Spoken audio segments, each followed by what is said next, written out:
CBS Radio presents the news. From Washington, here is Bob Pierpoint. Another larger Sputnik with a dog named Curly aboard is now whirling around the Earth 1,000 miles out in space. The Russians launched an 1,100-pound satellite late last night, and so far both Sputnik 2 and its K-9 passenger are reported doing well. The dramatic achievements in space which occurred in recent weeks should have made clear to us all, as did the Sputnik in 1957, the impact of this adventure on the minds of men everywhere who are attempting to make a determination of which road they should take. Radio Moscow started broadcasting time schedules for its latest satellite a short while ago, with the announcement that Sputnik 2 will pass over Washington, D.C. in just a few minutes from now. Dr. J. Allen Hynek, well-known associate director of the Smithsonian Observatory at Cambridge, Massachusetts, was asked if the half-ton weight of Sputnik 2 indicated the Russians might have a war rocket powerful enough to reach this continent from the Soviet Union. It certainly indicates they have the capabilities of launching an intercontinental ballistic missile, replied Dr. Hynek. Now it is time to take longer strides. Time for a great new American enterprise. Time for this nation to take a clearly leading role in space achievement, which in many ways may hold the key to our future on Earth. Dr. John S. Reinhardt, also with the Smithsonian Observatory, commented after studying figures on the new Soviet satellite, "I firmly believe the Russians could reach the moon in a few days." I believe we should go to the moon. But I think every citizen of this country, as well as the members of the Congress, should consider the matter carefully. Every scientist, every engineer, every serviceman, every technician, contractor, and civil servant gives his personal pledge that this nation will move forward with the full speed of freedom in the exciting adventure of space. We go into space because whatever mankind must undertake, free men must fully share.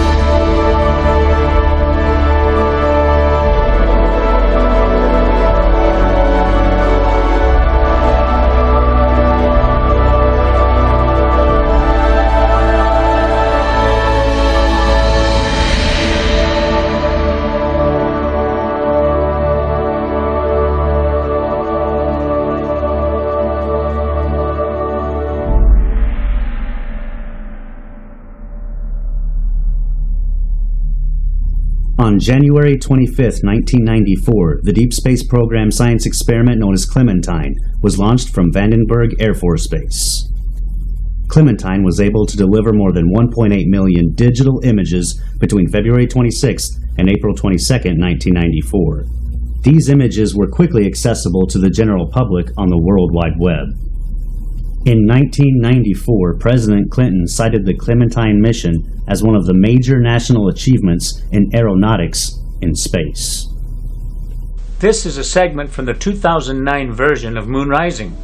At that time, it featured the Clementine Lunar Image Browser 1.5 with instructions on how to find a moon anomaly. This is what it looked like before it was taken off the internet. Click on the desired resolution section and choose the 1 pixel equals 1 kilometer option. On the image size in pixels option, choose 768 by 768. You are now ready to see for yourself a huge object on the surface of the moon. On the moon map, you will easily see a dot on the top of this crater and on the lower left.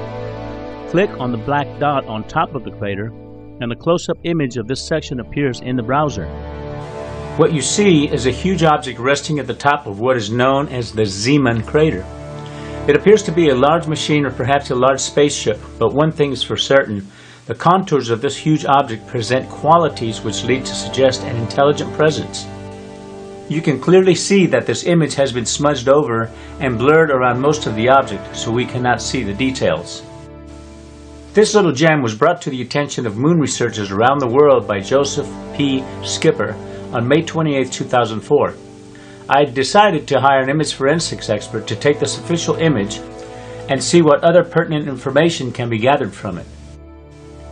Jim Horrocks, an image forensics expert who has worked with the Los Angeles Police Department, was sent various Clementine images, and his findings were written in a report that he submitted to the production. First of all, the astounding measurements Jim made from the Zeeman crater object reveal that this anomaly is 10 times the size of Los Angeles. 10 times the size! This in itself is an incredible detail about the size of this object. By using Adobe Photoshop and some of the filters available within the program, we were able to bring out more of the details that were lost due to the image tampering at the hands of the Department of Defense or whomever directs the Clementine mission archives. This enormous object appears intelligent in its design and presents many features we associate with our technology here on Earth. In all of the enhancements of the Zeeman object made independently, I am left asking, is this Clementine image at Zeeman crater the first extraterrestrial evidence successfully captured on film under a public-funded program? Certainly the contours of this area in particular have compelled me to ask this question above all. We will never know the truth behind this image until the Department of Defense or those responsible for tampering with this photo release the image to the general public. The smudging used for the censoring of this object, which was photographed in 1994, was not done with precision because you can see small parts of this incredible anomalous object. Unfortunately for moon researchers, the Zeeman crater is located on the far side of the moon. Whether it's still there or not, we will never know until this information is released to us. After I released the first version of Moon Rising in 2009, the Clementine web browser 1.5, where you could have visited and found these anomalies yourself, was taken out. They replaced it with the new 2.0 version of the Clementine Lunar Image Browser. Moon Rising must have raised some eyebrows because those who had seen my film were beginning to visit the Image Browser 1.5 and seeing these anomalies for themselves. When you go to this new browser, you will now see the Zeeman crater in all of its clarity. There is no object there anymore, and there is no smudging, blurring, or tampering of any kind near or within the crater. We have to ask ourselves, if there is nothing on the moon to suggest alien moon bases, strange structures, machines, and possibly advanced civilizations thriving there, then why is there evidence of the deliberate tampering of these and the many images we will present here in this film? While making Moon Rising in 2009, I had a scene where we would zoom from Earth to the moon. So I needed a 3D model of the moon, and I contacted some friends who work in special visual effects here in the studios and asked them where I can go to get an accurate 3D model that's detailed and looks real. Everyone I talked to sent me to mapaplanet.com, which is on the USGS website. That's the United States Geological Survey website. Up until I went there, I was still under the impression that the moon is gray, black and white, because that's the way NASA and others have portrayed it for many years. When I hit mapaplanet.com, the Earth, Moon, Mars, and all the other planets were listed. I clicked on the moon thumbnail and it sends me to a page that has different photography samples of the moon. But what caught my eye was the one that says natural color. So I clicked on this and a whole new impression was put to me about the moon. First of all, I found the skin in full color of the moon that when wrapped around the 3D sphere in my modeling program called Cinema 4D, the moon came to life in its full natural color.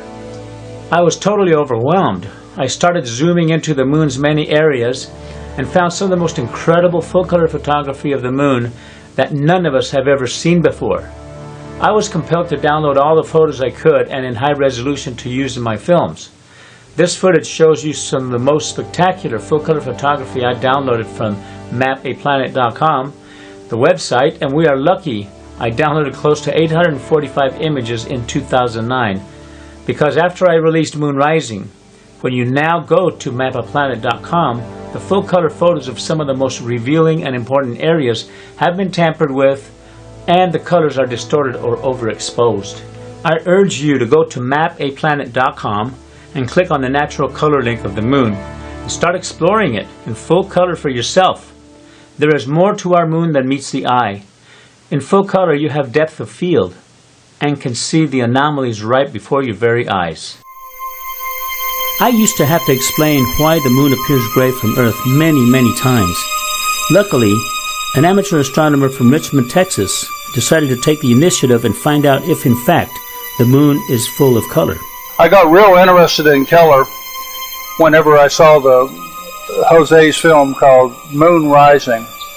I mean, that inspired me big time. After Bill Bryson viewed my film Moon Rising, he was determined to find out whether or not there was something to what I had presented in that movie. His results have become what will be the future of astronomy. No longer will amateur and in some cases professional astronomers have to become part of the perpetual myth about the moon's true essence. Even in these early photographs taken during the Russian Zond missions, before the Apollo missions took place, they reveal that the moon is a full-color celestial body.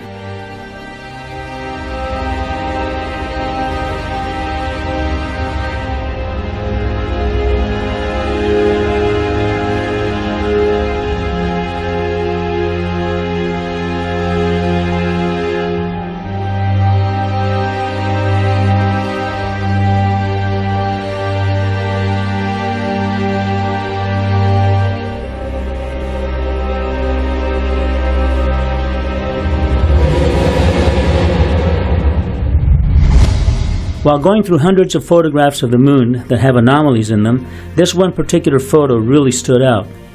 This is AS17-150-23085. A high-resolution color photograph taken by the Apollo 17 Hasselblad cameras in 1972. Looking at this photo at first glance doesn't reveal much. This is because it was published upside down and the exposure has been tampered with in order to make details hard to see. By turning the photo right side up, we can now start working on it. First of all, we reset the contrast levels in order to get rid of that brightness. It was taken in color, so we make adjustments to bring back most of the color that had been washed out. Zooming into the landscape, we see what appears to be a giant structure or a machine leaning against the rim of the crater. There is a tentacle-like tubing or wiring connected to it, and there's also an opening where part of it is cut away. Surveying the crater along the edge, there is another object that is round and appears to also have tubing connected to it. Further inside the crater toward the bottom area, there appears to be a large self-illuminating glow. After researching this particular photo, I needed to find its location. I downloaded the Apollo Mission 17 Lunar Photography Index Map, and by overlaying a section of the full-color Clementine moon map and stretching it to match the index map, I was able to pinpoint the exact position of the crater. I found out the name of the crater is Lobachevsky, named after Nikolai Lobachevsky, a Russian mathematician who is known as a Copernicus of geometry. So I then went back to Map a Planet and zoomed in on this area and downloaded the crater where this object is resting. Sure enough, there it is. Looking at it from this aerial view, we have a different perspective of the structure. The Lobachevsky crater is 84 kilometers in diameter, or 52 miles. This makes the size of this structure at least 10 miles wide and about 6 miles high from the bottom floor of the crater. We can see the bright glow that we detected towards the bottom of the crater is still burning or glowing even after 22 years since the Apollo 17 photo was taken in December 1972. From this vantage point, we can see another bright glow with what appears to be a bluish-white smoke coming out of the top of the fire.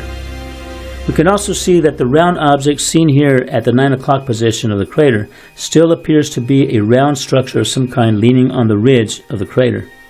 The reason I feel that glow to the left of the object might be cutting away the rim of the crater is because to the right of the structure there's a perfectly cut section that was not evident in the Apollo 17 photo 22 years earlier. I found another version of Lobachevsky photographed by Apollo 16 in April 1972. This photo is AS16-121-19407, and this is what we found out, which is interesting. This section where the object is resting in the Apollo 17 photo looks like it's being excavated. You can even see a tower or a column shaped like a cross at the top, right in the center of the excavation. There is also a tunnel opening in what appears to be a gray or metallic mound. A close-up of the crater taken by the Clementine mission in 1994 appears like it has been expanded. You can still see the tower or column in the entryway of whatever this structure is. If you look closely at it, you can see more tentacle-like tubing or wiring on the outside of the crater. This is an amazing aerial view of the structure that is still there. At least we know someone started excavating for the building of this structure in April of 1972, and we saw more of this strange object in its building stages within 8 months of the excavation. Here it is in 1994, and the object is still there, serving some purpose for someone in this crater. We are fortunate to have this proof that there is something there, and we are witness to something that has been constructed on the lunar surface at the edge of this crater. We know that someone, or should I say something, built this. I got started in this probably in the mid-1990s, listening to Hoagland on the old Coast to Coast AM radio program with Art Bell. And he was talking about the stuff that he'd found on the moon. And some images and some things that clearly appeared to be structures. They were very anomalous. And he was noting that there were thousands upon thousands of photographs that had been taken of the moon by the various unmanned probes and then the astronauts that had orbited the moon. And he said, you know, Art, anybody can do this. And what I realized is, A, I'm anybody. B, I think I understand the arguments. I'm an engineer by trade, so aerospace engineer, so I may not be an architect, but I certainly know structure when I see it. And I started looking at the evidence that he presented, and I just got fascinated by it. I created a web page called the Lunar Anomalies homepage, which still exists, and it was all dedicated to stuff on the moon. The Hubble telescope has taken the most incredible photography of deep space and far off in the vast universe. When you see these spectacular scenes, you can't help but wonder how many others live out there. So when NASA was asked by scientists and astronomers when the Hubble telescope would be used in photographing the moon, NASA's reply was that because the moon was too bright, it would be impossible to get accurate photography of the moon. The first photo was released from the Hubble Space Telescope in 1999. Needless to say, the scientists and astronomers were not too pleased at how NASA had deliberately lied to them. When I heard about this photograph, I thought for sure we would see the moon in full color. But of all the photos taken by the Hubble telescope of the moon, they are in black and white. Prepare yourself for an incredible expedition as we now take you back to the moon on a voyage filled with mystery and secrecy.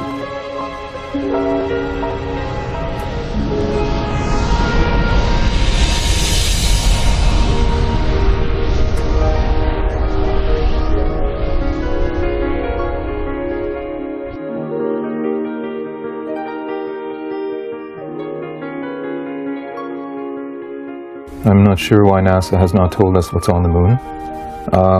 In a way they have told us, because the pictures are there and there's hundreds of them. So anybody can do what I did and go and look at the pictures and enlarge them and see what there is. NASA has been there, but we haven't been back since 1972, and you've got to sit there and wonder why that is. It's our closest celestial neighbor in the heavens. You can see it every night when you walk outside, and really there's so much mystery about it, still to this day. Many people seem to think that the Apollo program answered a lot of these questions, and in many ways it did, but we, the general public, have never been privy to any of those answers.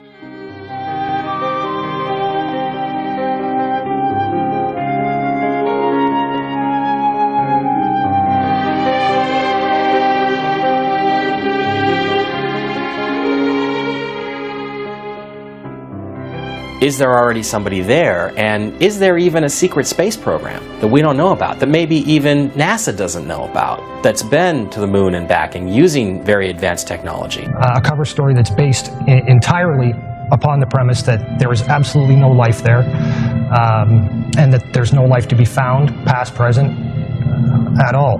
That's simply not the case. So I certainly believe that some of the stuff that we're finding on the moon may be alien, extraterrestrial in origin. It may be ruined, ancient, abandoned extraterrestrial ruins.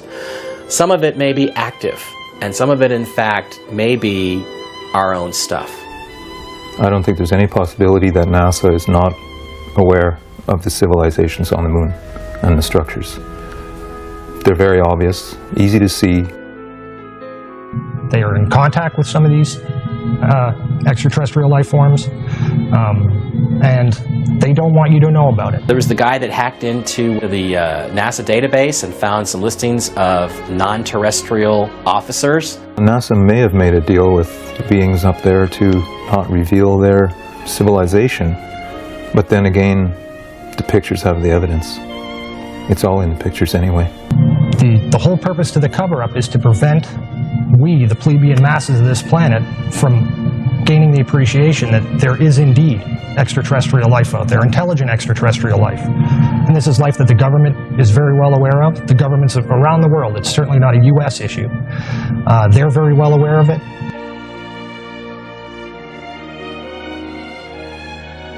Because you've been lied to, you've been robbed of something that you deserve, which is to know what your true history is and what your true significance is in this world.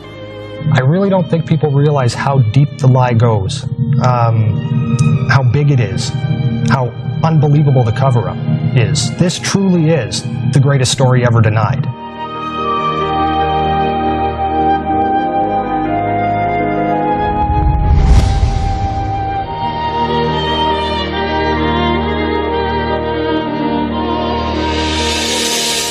It is the most amazing secret never told. It is the most monumental cover-up in human history. And hopefully, the public will take a movie like this and will begin to open up some doors, begin to open up some windows to the truth, whether it's from the government, whether it's from other insiders who can now come forward and begin to tell their stories of what they did and their involvement in this cover-up to get the truth out there. I think the world's ready for it. And hopefully a movie like this will push that forward a little bit and speed the process up. The very word secrecy is repugnant in a free and open society. And we are, as a people, inherently and historically opposed to secret societies, to secret oaths, and to secret proceedings. We decided long ago that the dangers of excessive and unwarranted concealment of pertinent facts far outweigh the dangers which are cited to justify it. And there is very grave danger that an announced need for increased security will be seized upon by those anxious to expand its meaning to the very limits of official censorship and concealment. That I do not intend to permit to the extent that it's in my control. And no official of my administration, whether his rank is high or low, civilian or military, should interpret my words here tonight as an excuse to censor the news, to stifle dissent, to cover up our mistakes, or to withhold from the press and the public the facts they deserve to know. By playing around with these images, using modern software techniques, some of the results really are eye-opening. And again, it really comes back to, you've got to ask yourself the question, why do NASA or any of the other space agencies or any of the major observatories, why will they not show you any of the new adaptive optics imagery of the moon? They simply won't show it to you. They don't have any, they claim. A report was prepared under contract to NASA by the Brookings Institute, Washington, D.C. The report outlines the need to investigate the possible social consequences of an extraterrestrial discovery and to consider whether such a discovery should be kept from the public in order to avoid political change and a possible devastating effect on scientists themselves due to the discovery that many of their own most cherished theories could be at risk. And it says in there that you should seriously consider covering that information up, because it may in fact lead to what it calls the disintegration of our culture because of the tremendous cultural impact, the shock that it would have, especially to scientists and engineers who've come to believe arrogantly, I think, that we are the top of the heap, that we are some part of some natural process and we are the dominant species. I don't think that that argument flies. I think that document is nothing more than their political and legal cover for what they've been doing, because there is a much bigger issue that comes out here. What most people don't know is that, NASA is not a civilian science agency. If you look at the actual charter under which NASA was originally put into existence, it states clearly there that NASA is an adjunct, a division of the Department of Defense, and it is beholden to the Department of Defense.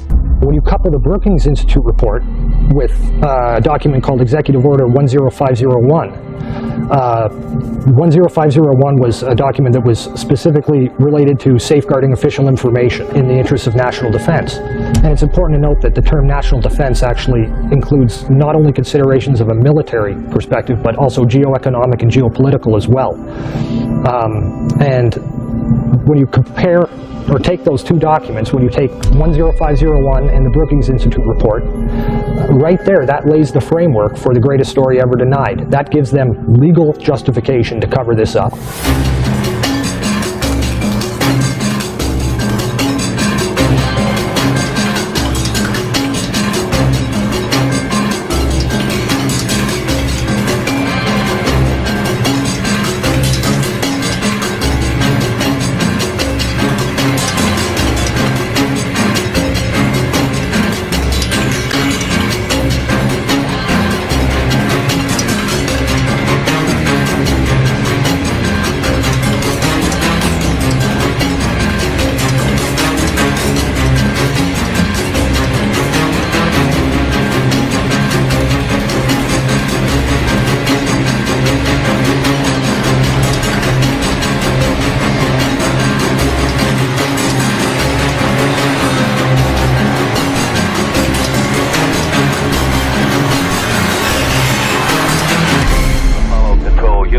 Switching now to the voice of Jim Lovell. 60.5, good to hear your voice.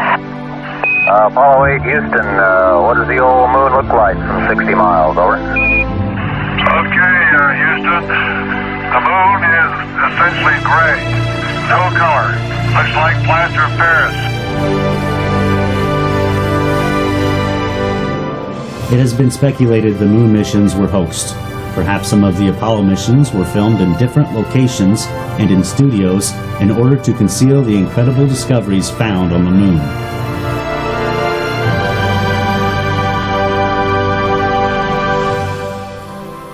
In 1979, Marie Chatelain, former chief of NASA Communications Systems, confirmed Neil Armstrong had indeed reported seeing two UFOs on the rim of a crater. The encounter was common knowledge at NASA, he revealed, but nobody has talked about it until now.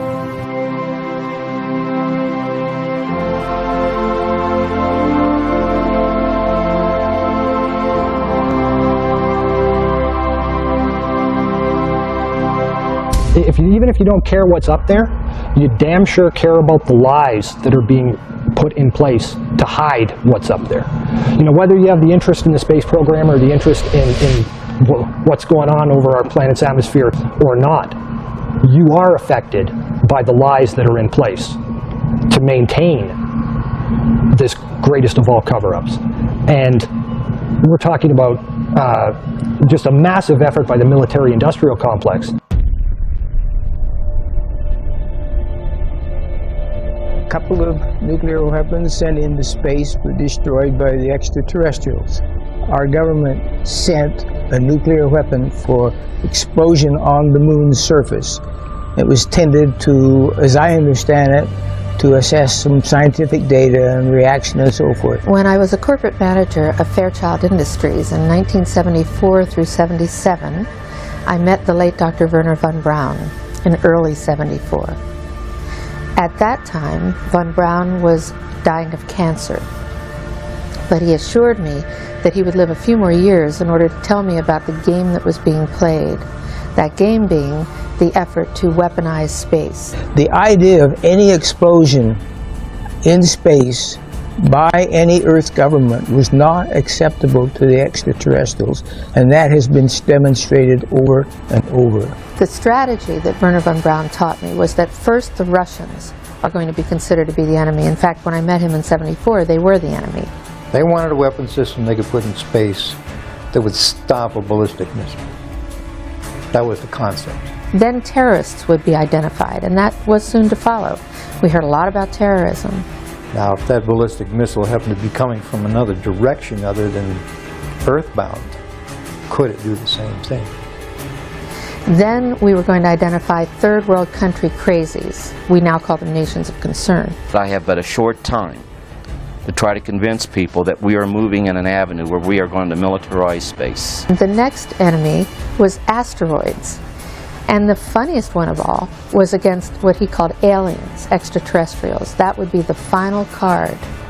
As a direct result, we will become a threat to them unless we spiritually grow also.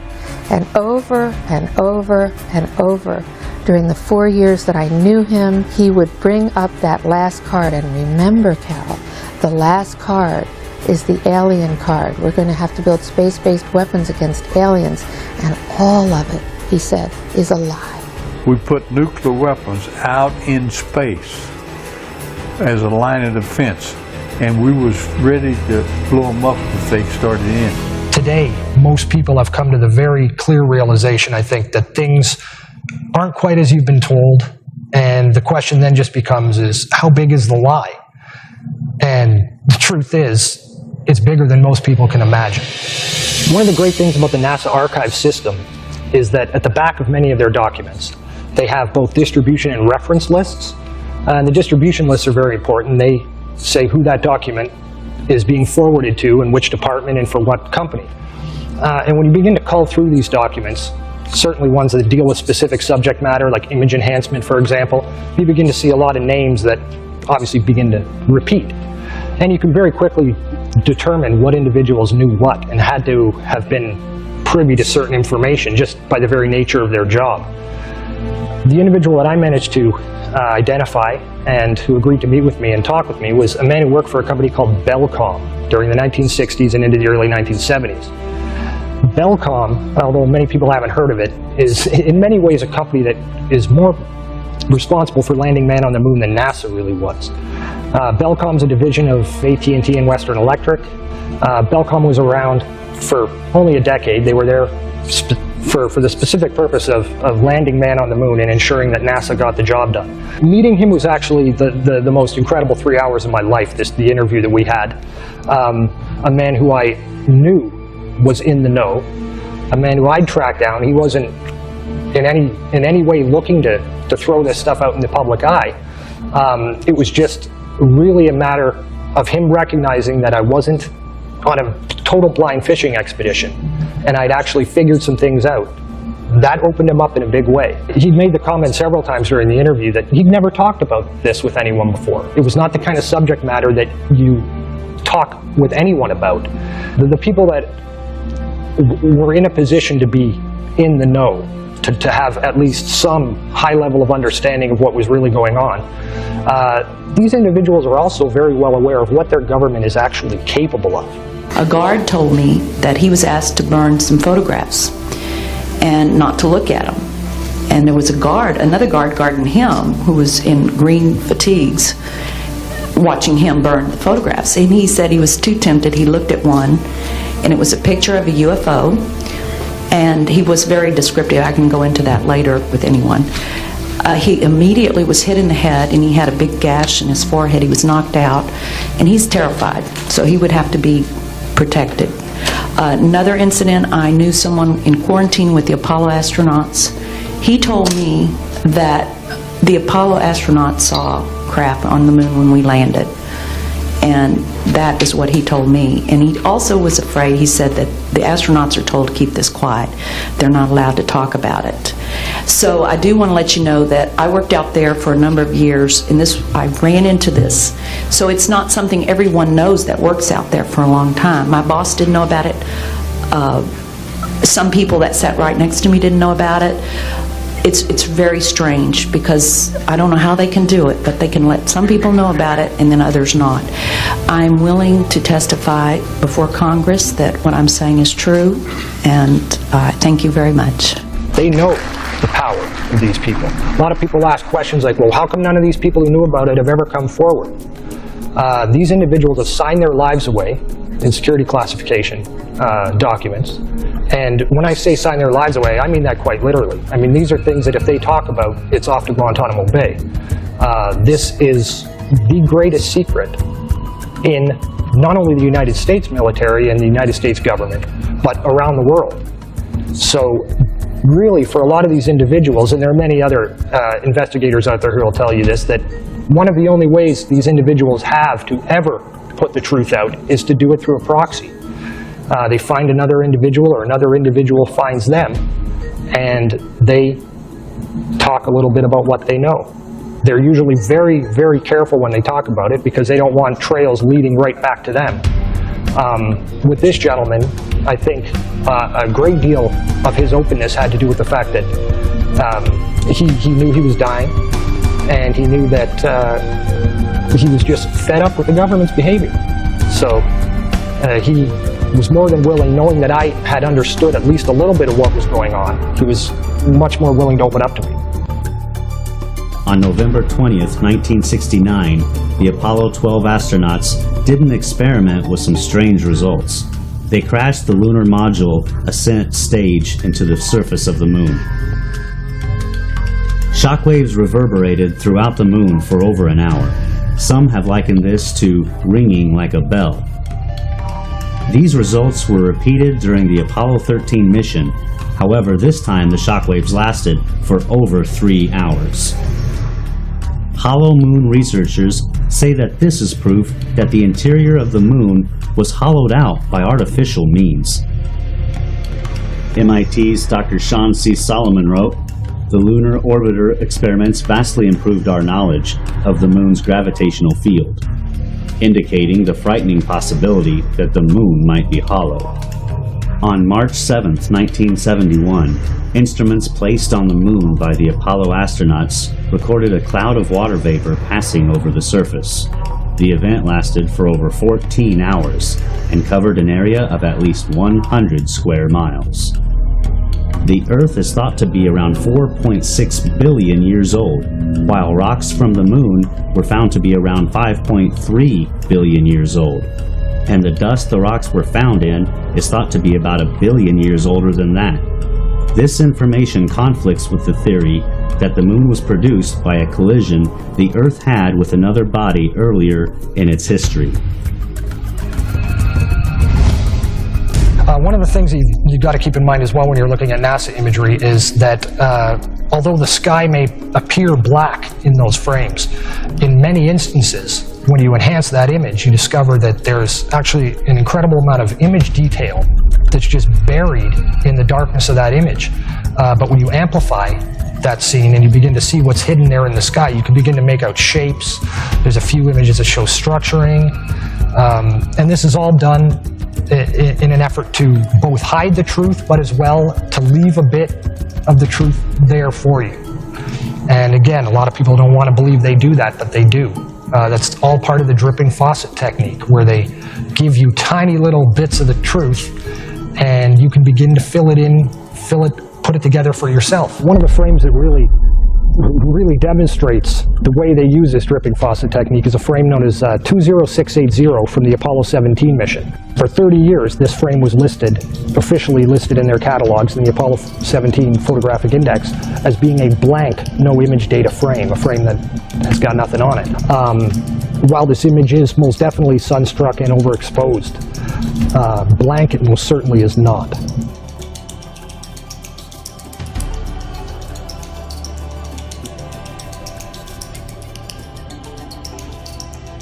Harrison Schmitt, created some patches for his own mission, Apollo 17, which is again the mission that we take these images from, and that we've seen a lot of this color effect. And what he put on it was Stonehenge and the sun. And the sun is a symbol of ancient Egyptian god Horus. There's all sorts of Egyptian mythology that runs through all the Apollo program, which is supposed to be Greek, but it ends up that there's really sort of a dual meaning to all this stuff, and it's an Egyptian. And what he's clearly saying to people is, look, these are ruins. There is structure. This is what we're really doing on the moon. And I think what they're doing is they're trying in a subtle way to let people know, either because they remember it subconsciously or because they are deliberately trying to send us messages under the radar that They did not go there and pick up a bunch of rocks, but instead, what they brought back, or what they were sent to investigate, was ancient extraterrestrial ruins. One of the most important things to keep in mind whenever you're looking at any NASA imagery, whether it's Apollo imagery or imagery of Mars, it doesn't really matter. Perspective is everything. We human beings down here on terra firma are afforded one perspective of the moon. We look at it, and that's what we have to look at. We don't know what the moon looks like from the side or from different oblique angles. All we have is this singular representation that we have to look at. And NASA has in fact gone to great lengths to ensure that the imagery that they show us of the moon's surface resembles very closely, both in photometric function as well as in angling, and the dimensional properties of the image make it appear as if it would look just like it does from Earth. One of the primary obfuscation techniques that NASA uses is to simply rotate the imagery. They insert a false horizon in their oblique imagery, so by turning these images upside down, it alters vertical objects. Suddenly don't cast shadows anymore. The shadows aren't in the right places. And this technique has been used since the dawn of the space age, since the lunar orbiter missions, since even before that with Ranger missions, to make things appear as we humans expect them to appear, because we look through a telescope here, we say, oh, that's how it looks, so from the side it probably looks like this. The reality is it doesn't. The moon is a very three-dimensional object. Hasselblad cameras were the ones that were used by NASA to photograph everything on the moon. And the reason Hasselblad was used is because they had registration crosshairs. Now these registration crosshairs are there for a specific reason, okay? They're so that you can take a single photo with a single camera, so you'll be able to get distance from an object to another object because of the registration crosshairs that are built into the Hasselblad cameras. These crosshairs are always in front of whatever's being photographed. Okay, this is a perfect shot of a photograph of one of the astronauts on the moon. Now here you see the crosshairs from the Hasselblad camera. Okay, you can clearly see that they are even in the darkness of space, but you can clearly see that the crosshairs are there in exactly the positions they should be. So in a lot of the false horizons, they've eliminated the crosshairs into sky parts, and almost about 90% of the moon shots have what we call a false horizon.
In 1999, William Burroughs wrote a book called This New Ocean. It's a non-fictional account, supposedly non-fictional account, of the space race. If you look at the cover of that book, you'll notice that he has a picture of the Earth's horizon on it with the moon above, and on the cover of this book there are two black running parallel lines that climb up from the Earth, and they pass the moon on either side, paralleling it.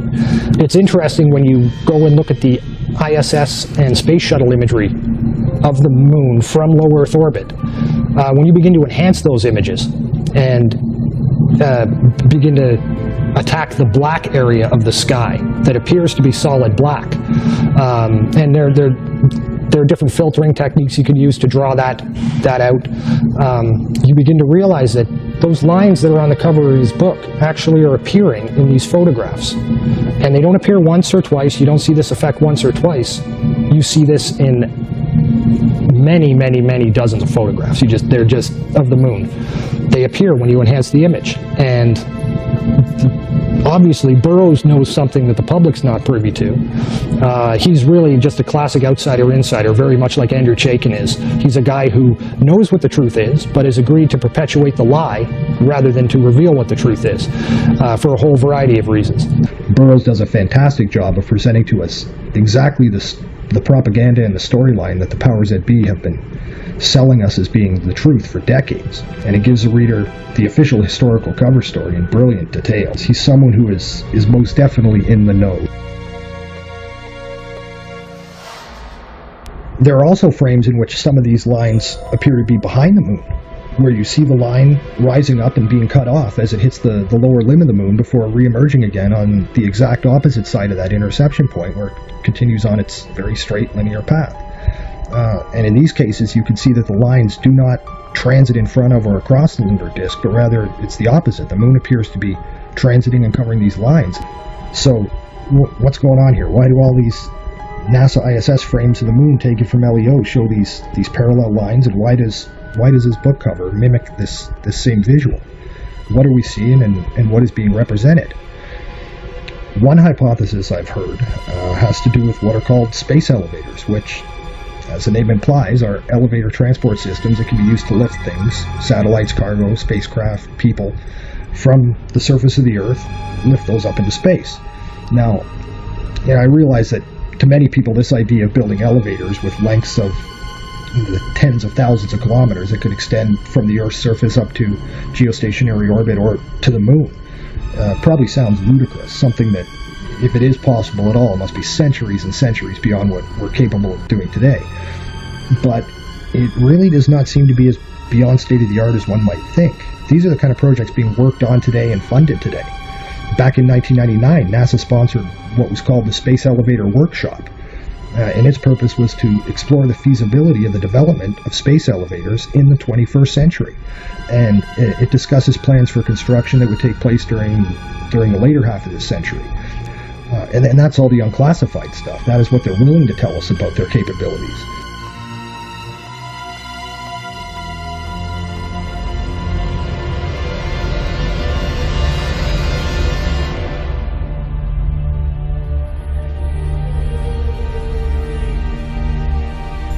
Were the Egyptian pharaohs and clergymen of their time aware of subterranean places that had celestial functions?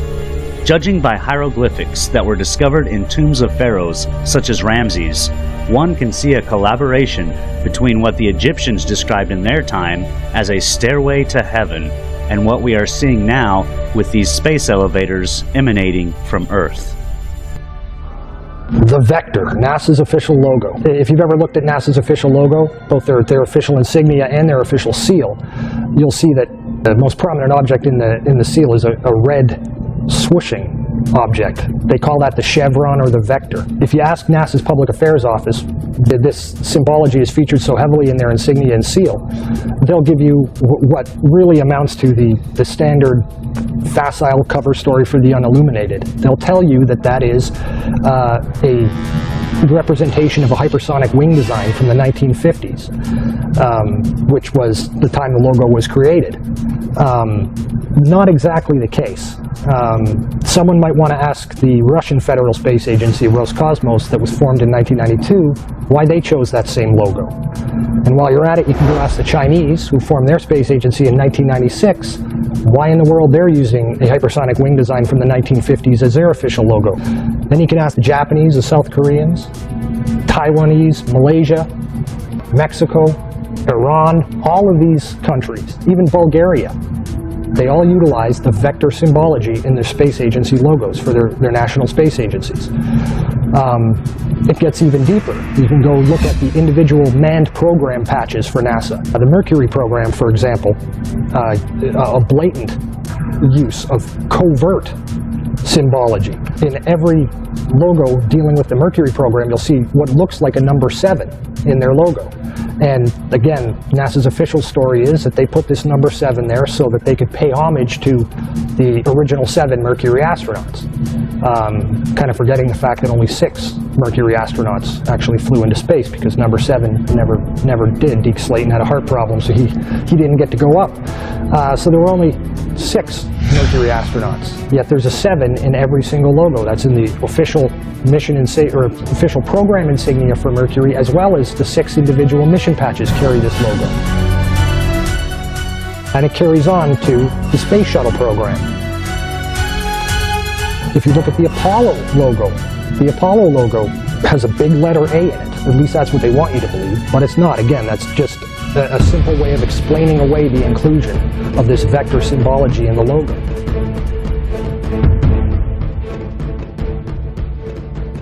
If you go to the Space Shuttle program, the original Space Shuttle STS program patch is a triangular patch that, again, hides the use of the chevronic vector symbology. And that also goes for many of the STS-specific mission patches. Every single one of the International Space Station expedition patches carry the vector symbology. The Russian Mir space station used the vector symbology. That was their official logo. You can even go deeper and look at military-industrial complex companies. Look at the logo on a company like Lockheed Martin, 2 vectors. The X-Prize logo, Ames Research Labs, U.S. Space Command. When you get into the military realm, the United States Space Command, their official logo is the vector symbol. And when you look at the military's individual space-specific programs, all of them deal with vector symbology in their official insignias.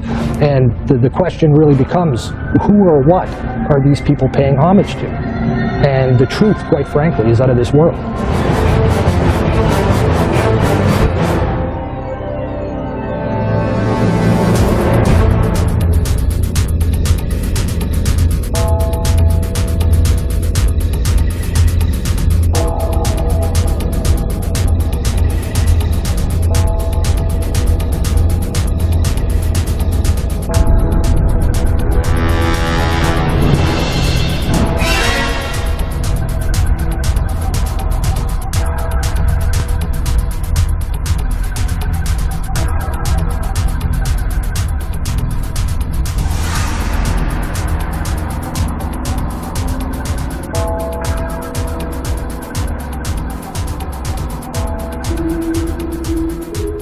This painting, entitled The Madonna with Saint Giovannino, was made sometime during the 1400s.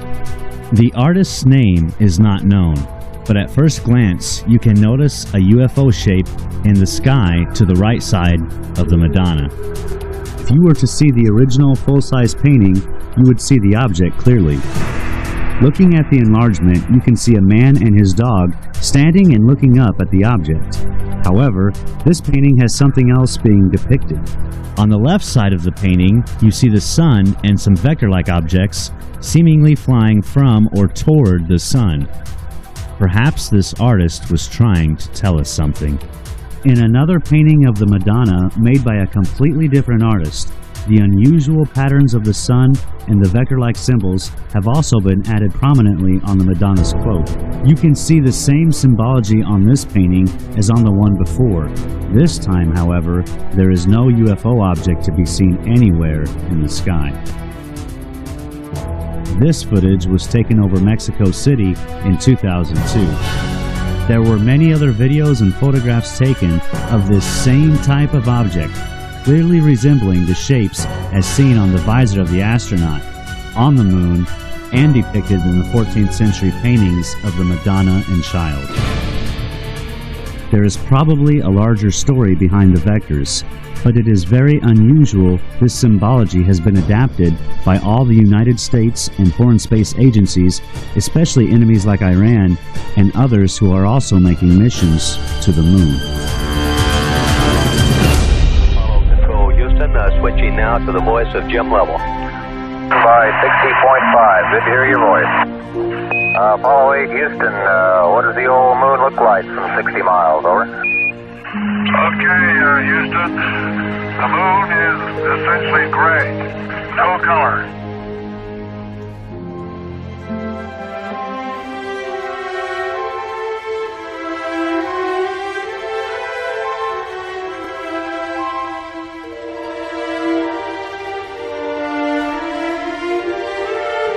It's so unbelievably beautiful. All these natural colors that exist out there has never been shown to us.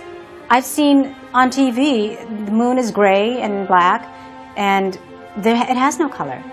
Well, that couldn't be farther from the truth. It's really, it's compelling. I just want to see more, and it blew me away. It absolutely blew me away. First of all, with the Clementine mission, it took 1.8 million images of the moon. The high-resolution ones, you can't seem to get any of them because, well, they give you different reasons why you can't get them, but you can't seem to get them. But there's also these natural color images, and they are much, much brighter. They have far more color than they should if our models of the moon are correct. Now, there's two ways you can approach this. One is it could very well be that some of these areas, let's say some of these areas under these glass structures, these domes, are still intact, that there's still atmosphere in there, that there is still stuff growing there. You know, you would obviously have plants and vegetation, you have various things there that you would need to survive, or that you would have simply for the aesthetics of living in an environment with plants and animals. So it's possible that's what some of this stuff is. Another distinct possibility, and this is the one that I tend to advocate, is that if you really do have these multiple layers of glass structures all over the moon, what's going to happen is the light is going to scatter and bounce all over the place. And when it does that, you get a prism effect, and it then will combine with other red or green or blue, and it will make other colors. In order to comprehend the significance about the natural color of the moon, you need to know where these images come from. This is what is called the skin of the moon. It is the actual surface that has been stretched and flattened out. When visual artists wrap this skin around a sphere in their 3D programs, this is what you get. Jose Escamilla downloaded hundreds of sections of the entire skin that is available on the USGS website. The area of interest is in this section here, located on the front side of the moon. When Jose zoomed into this particular section, he recognized some very unusual features and objects in the scene. First of all, the terrain below is clearly presenting itself at an angular view. The disc shape located here appears to be hovering above the surface. When you compare this disc with others that are closer to the terrain, you can clearly see this object is not down on the terrain. Jose found out very quickly that there are more of these discs all over the moon. The discs that you will see in other photos we are going to present are identical to this one. They are hovering on their sides, and sometimes they are hovering as these others below. The other discs you will see are different in color and details, but they are shining light onto the lunar surface as they do whatever they are doing close to the terrain. In all the photos Jose presents in this film, you are seeing the only clear and detailed photography ever released in full color of real flying saucers. NASA has known this, and so have the multitudes of people connected to the space program. Another thing that I need to bring forth is, in my first film, UFO the Greatest Story Ever Denied, we had this whole segment on the STS footage of the things that are flying near the tether, things that have the donut hole, but they seem to be alive. I've come to find out that these things are thriving on the moon's surface. There's thousands of them, and they're hovering above the moon's surface, finding the full color imagery that you're looking at now, the natural colors of the moon. It brings us to a total new reality that the moon could have been teeming with life back in '94 when these photos were taken, or it may still be teeming with life.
And the truth is, once you look at these pictures of the moon or Mars, and you realize that this stuff is structure, that there's artificial structures there, pretty much everything is on the table. There are so many lunar landscapes filled with color and textures unlike anything ever seen before with the human eye. There are deep crevices and overhangs where you can see immensely huge openings, or what appear to be cavern entrances. There are far too many gigantic and massive structures as can be described. You have to see them for yourself in order to grasp the size of these complex and, in most cases, alien-like architecture, as you have seen in many films. You will even see some strange vine-like webbing, as depicted in Steven Spielberg's War of the Worlds. Glass domes, UFOs, massive buildings and scaffolding spread throughout the lunar terrain in many sizes, shapes, and forms. It is evident the missions to the moon were more involved than gathering rocks and dirt samples. There is no doubt we went to the moon. It is what was waiting for us when we got there that this film is about.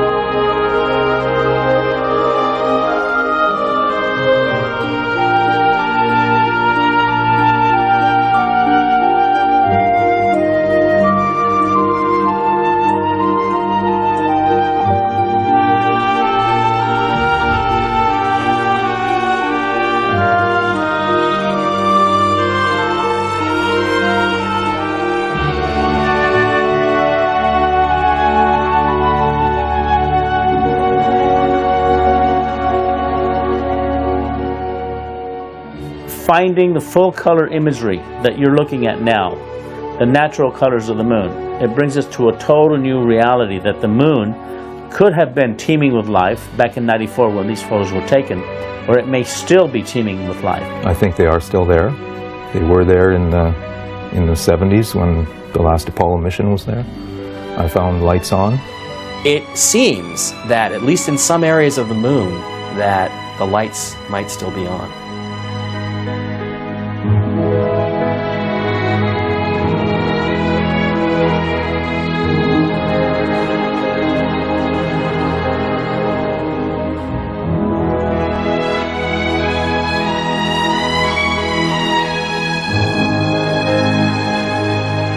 We're talking about the covering up of hyper-advanced technology that could do away with fossil fuels, our dependence on fossil fuels.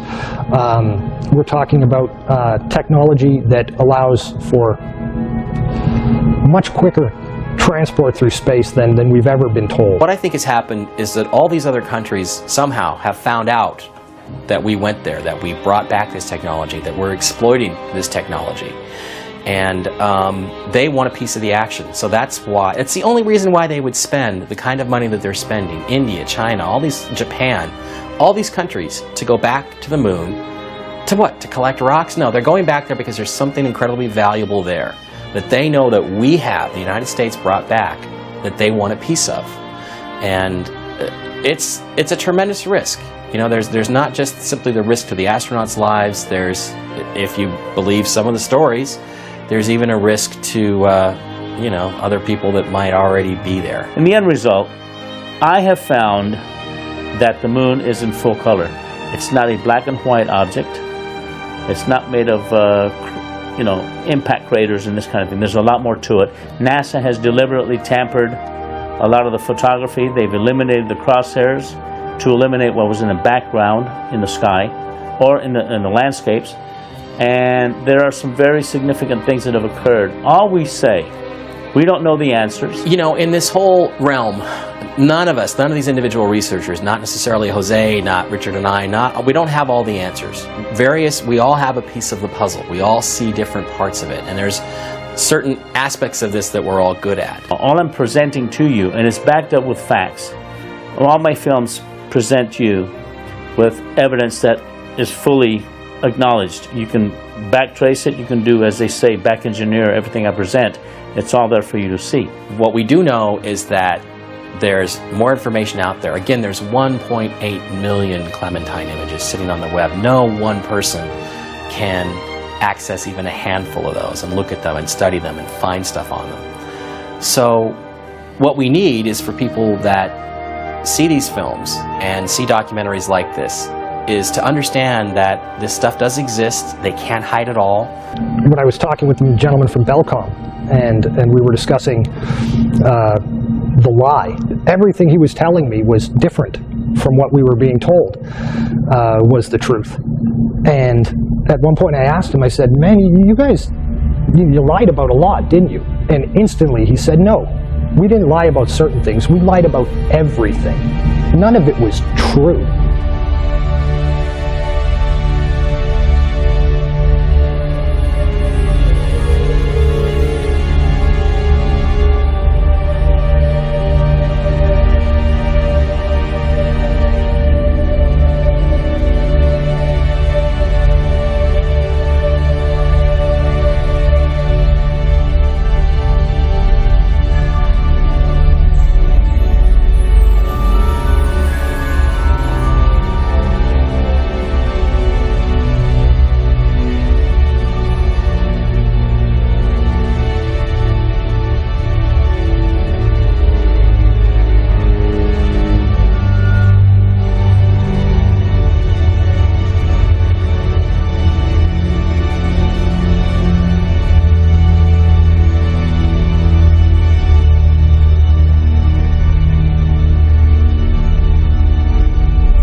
have vowed that we shall not see it governed by a hostile flag of conquest, but by a banner of freedom and peace.